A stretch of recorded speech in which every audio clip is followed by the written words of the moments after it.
People who didn't believe in the paranormal but now do. I grew up in a very scientific family, but I never knew my dad's stance on the paranormal, nor was it talked about, so it didn't really matter. One day, when I was in high school, we were having dinner and I decided to ask my dad about our old house we lived in when I was a baby. So he told me a story. Apparently, when we moved into this house, we were there for about a week before we started getting gifts once in a while. Every Friday morning, my dad would tell me that there was some kind of handmade gift on our fireplace mantel. My dad was reasonably freaked out by this, because we were the only ones who had keys to the house, and the last owner moved out of state. So he informed the local police, and they decided to patrol the property every Friday night looking for intruders. They found nothing, and as you can imagine, the gifts kept coming. So my dad told me that he finally gave up, and feeling given up, he went to our local church. Eventually, he had a priest come and bless the house, and we stopped getting the gifts. What really scared me about this was the fact that my father never believed in ghosts, and never once mentioned to me that a ghost had caused these gifts to appear. He is an engineer, so he always tries to debunk people's paranormal stories with a realistic explanation, but he was 100% serious with this story. One of the gifts we received we still have. It is a wooden sled with a small painting of a man, presumably my dad, pulling me and my sister on the sled. We received this gift a year before my mom passed away from cancer, which made the painting on the sled very strange in retrospect.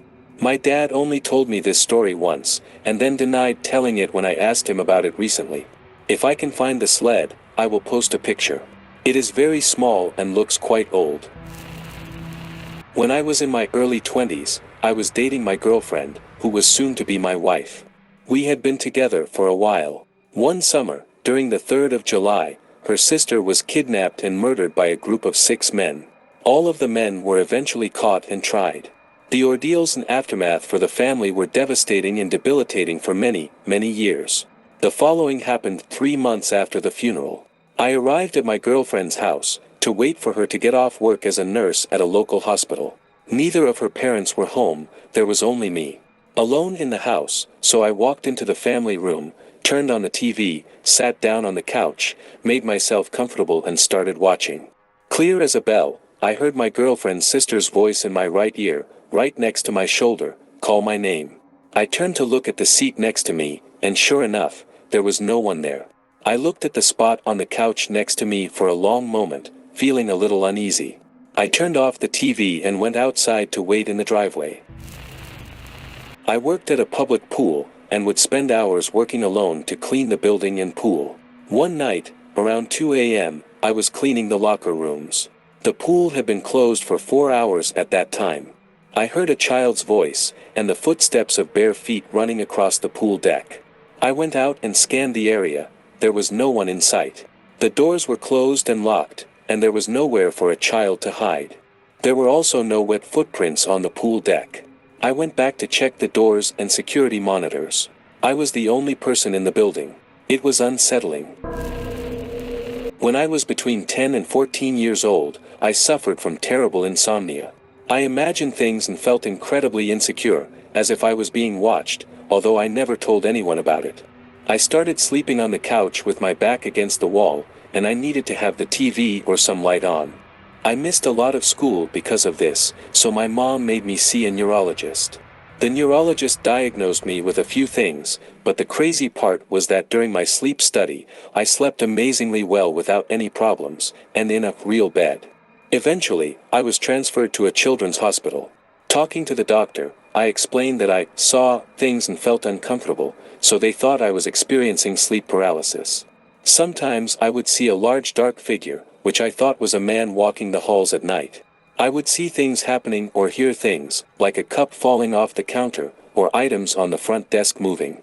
One night, I remember seeing a black figure that was very small, about the size of a basketball, run across my bedroom floor, hit the wall, and crawl under my bed. While I was convincing myself that it was something imaginary, my mom came running into my room, because she heard a noise that worried her.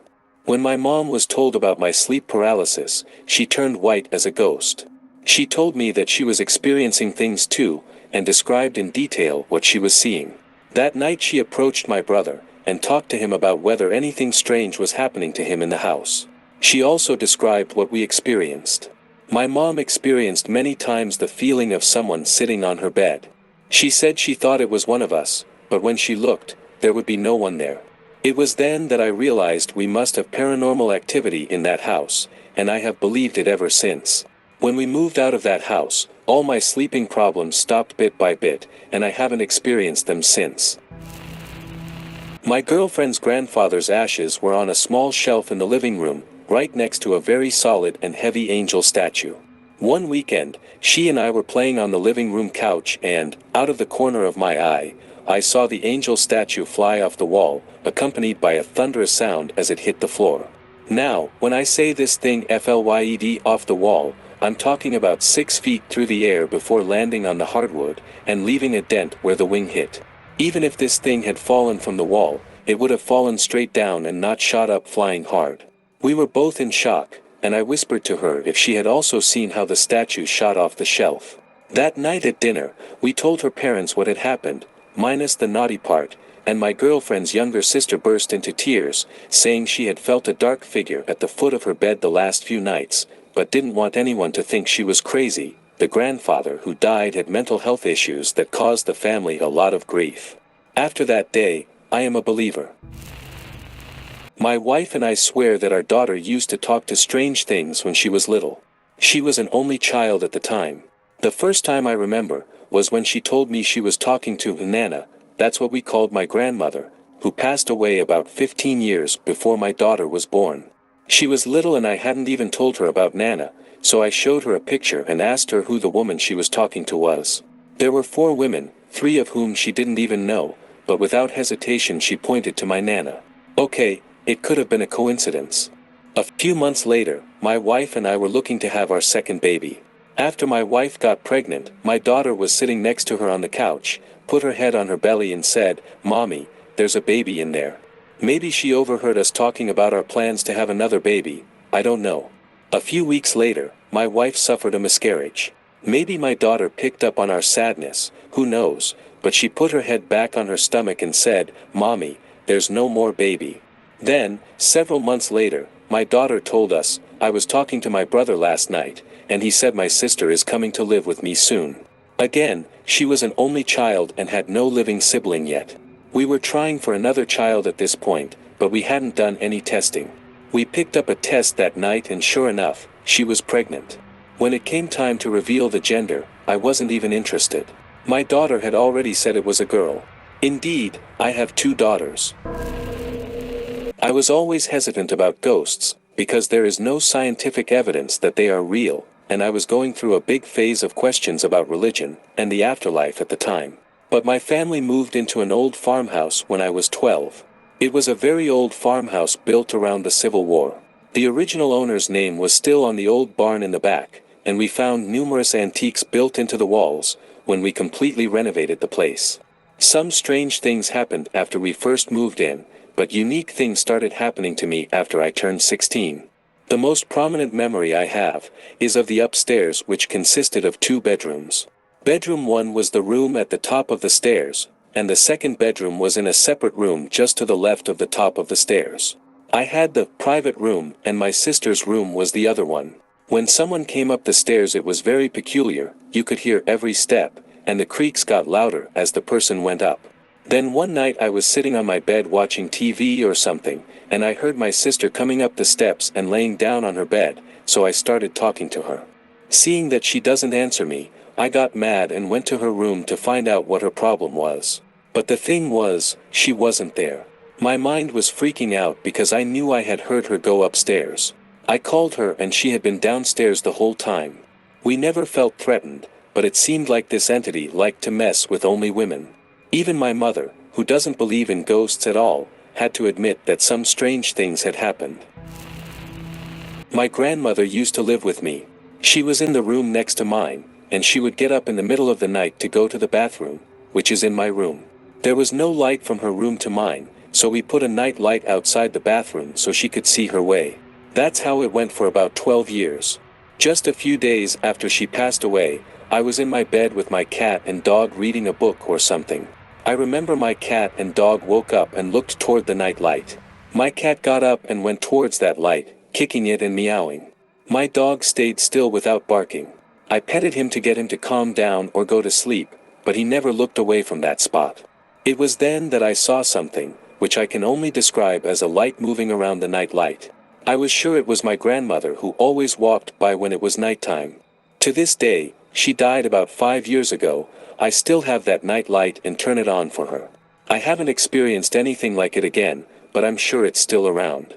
Last night, a little after midnight, I wrote her a letter, then left a sticky note behind it and hung it with tacks on the wall, just below the night light.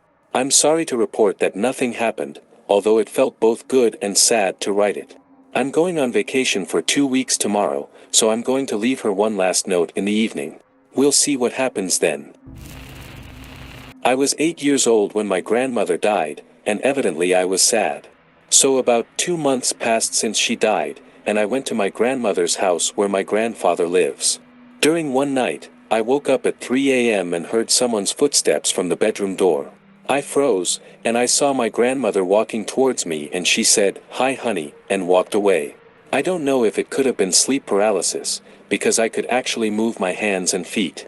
In the morning, I told my grandfather about it and he said, "I've seen Grandma almost every night. She likes to visit the house, so don't be scared next time she comes over." I slept over at my friend's house. I woke up at 3 a.m. to the sound of a woman crying right outside the room. I assumed it was her mother arguing with another family member, so at first I felt very uncomfortable rather than scared. Then, things started to get more intense. He started yelling, "$7. Did you do this for $7? And as he started yelling louder and louder, I figured I would have to intervene before someone got hurt. I stood up, walked to the door and opened it. There was instant silence. Every sound I heard died in a heartbeat. It went from a World War II war zone, to hearing a mouse fart. Outside my room, all the lights in the house were off and no one else was awake. I still can't explain what happened. I woke up my friend, and he told me he once saw a woman in a white dress coming up his steps, and thought it was his mother, but when she didn't answer when he called out to her, he followed her upstairs and when he saw no one was there. I'm still not sure if I believe in the paranormal or not, but there have been some weird things in my life that I can't explain. When I was 5 years old, I woke up during the night and my grandmother was standing at the end of my bed, dressed in a greenish-blue skirt and blouse. I remember it was summer and the sky was still clear, but not clear enough for anyone to read, so I guess it was around 9 p.m. I sat on the bed, she put her finger to her lips, and I rubbed my eyes a couple of times because I was sleepy, and when I looked to her side, she was gone. I just curled up under my covers, thinking how nice it was to see her because I hadn't seen her in so long, and I hoped she would still be there when I woke up. The next morning, my house was eerily quiet. My mom was worse than usual and I had seen her crying, so I asked her what was wrong. She told me that my grandmother died the night before. She was crossing a street after she finished playing bingo, about 8:30 p.m., about 100 miles from where we lived. She had a massive brain hemorrhage in the middle of the street, and couldn't even cross to the front. Once, when I was in college, I went to see my therapist, whom I had been visiting twice a week for about 5 months. That day he was strangely quiet and I asked him if he was okay. He replied that he was, and we continued with what would be one of our most productive sessions. Through him, many repressed memories came up that have helped me heal. At the end of the session, I asked him why he was acting differently today than the other days.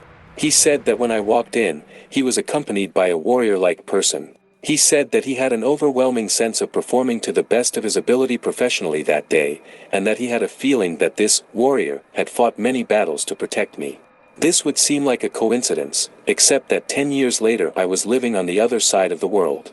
I had a Puerto Rican neighbor whom I saw from time to time, and eventually I became quite friendly with him and his family.